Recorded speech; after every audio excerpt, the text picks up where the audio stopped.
But all jokes aside, I'm here to bring a serious issue. Every time I've come to City Council, I've brought a serious issue. 2023, I told the story of my niece being shot in a triple shooting. And then I came back with solutions and ideas.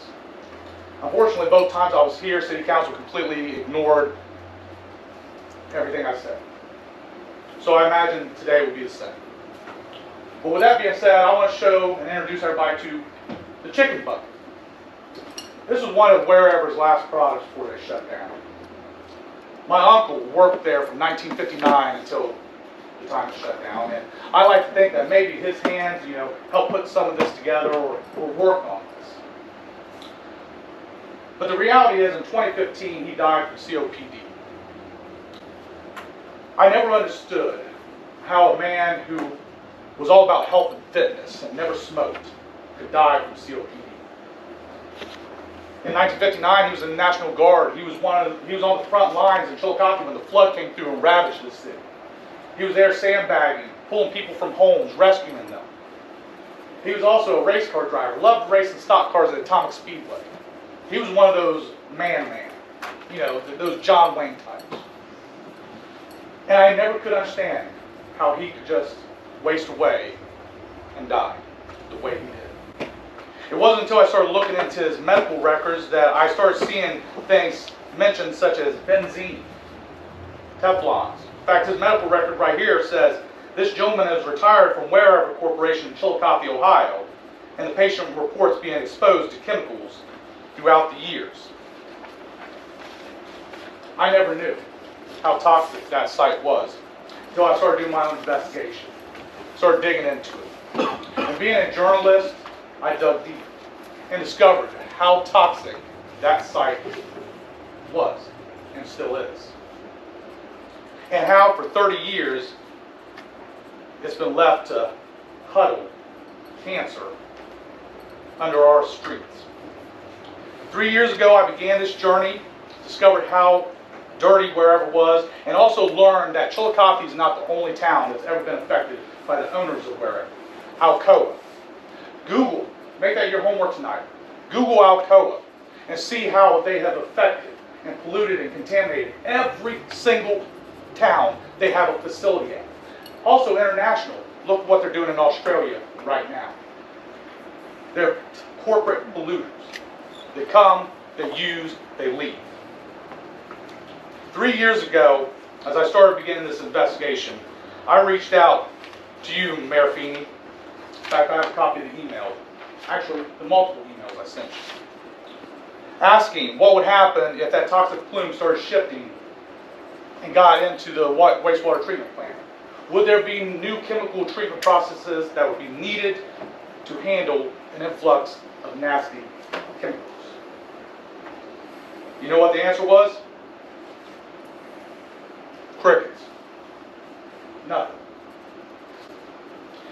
I'm glad you mentioned the city dump tonight and the EPA violation, because I was going to bring that up tonight and see if council had been made aware of that. Because that dump is also another toxic site in Chillicothe. How many people from the 80s remember the legal battle when it was shut down? How many of you know about the hazardous chemicals from DuPont that was dumped there? From 1974 to 1979, 6,500 tons of hazardous waste were put into our landfill. And at the time, the city of Chillicothe must have said, oh, that's fine. On top of all the other nasty stuff there, that's the reason why it has to be monitored. On top of being a landfill, all landfills have to be monitored. But this site is extra toxic.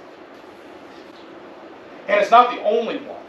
This city is full of old, toxic sites.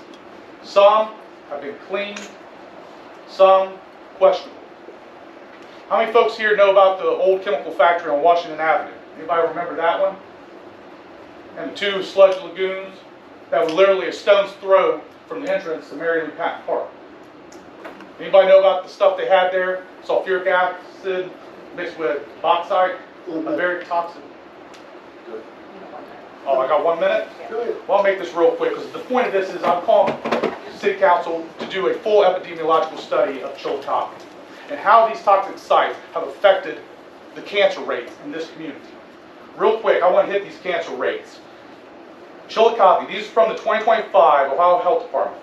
19% of new cancer cases in Chillicothe, or in Ross County, excuse me, and 29.3% of deaths is lung and bronchial cancer. So often, people want to blame smoking as the cause of cancer. Since Mr. Shoemaker spoke up, President Shoemaker, that's also what they like to say in Pike County as the cause of all the cancer rates down there, not the giant atomic plant that was there with the radiation. They like to say smoking's the cause. Well, smoking is a cause of lung cancer, but not the only one. Things such as, I don't know, TCE, arsenic, heavy metals, vinyl chloride, dioxin, benzene, aluminum oxide, all those can cause lung cancer. Those are chemicals that have been found throughout Chillicothe at various sites, from wherever, to the old CSX railroad, that we end up taking part of that and turning it into the transit depot and left the back half of it. We have all these toxic sites that have put out so much chemicals. Let's look at some of the other cancers.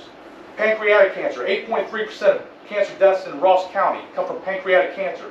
That can also be linked to heavy metals and dioxin, which was a big pollutant over the years coming from the paper plants. It's well documented.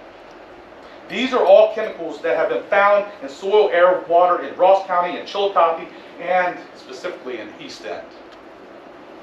These are not numbers, these are lives, these are families, and I know this is election year, but people of this community are watching to see how this council handles the toxic messes and the legacy from those, and whether or not you're going to find out if they're linked to the cancer problems we have in this county. We have some of the highest cancer rates in the state of Ohio and nationally. We're behind Piketon, but not by much. I'm asking this council to see what connection there is, because there's so many toxic places. Has anyone ever tested Mary Lou Patton Park, the groundwater, the soil, to see if there's any carcinogens or chemicals from either wherever, the old city dump that was also on Rannoch Avenue, the old lime pit that's over there by where the water treatment plant is, or the old chemical factory? Has anybody ever tested that? Where kids play? My kids played there. I say all this because I know most of these old toxic problems never fell on the lap of this council or this mayor. They was inherited. But this council and this mayor may very well deal with a monster toxic mess right down the road if nobody buys it and cleans it up. I understand Crow's cessation of regular operations. I understand that. We've seen that played out other places and still have a mess. Thank you. Thank you, Mr. Shoemaker.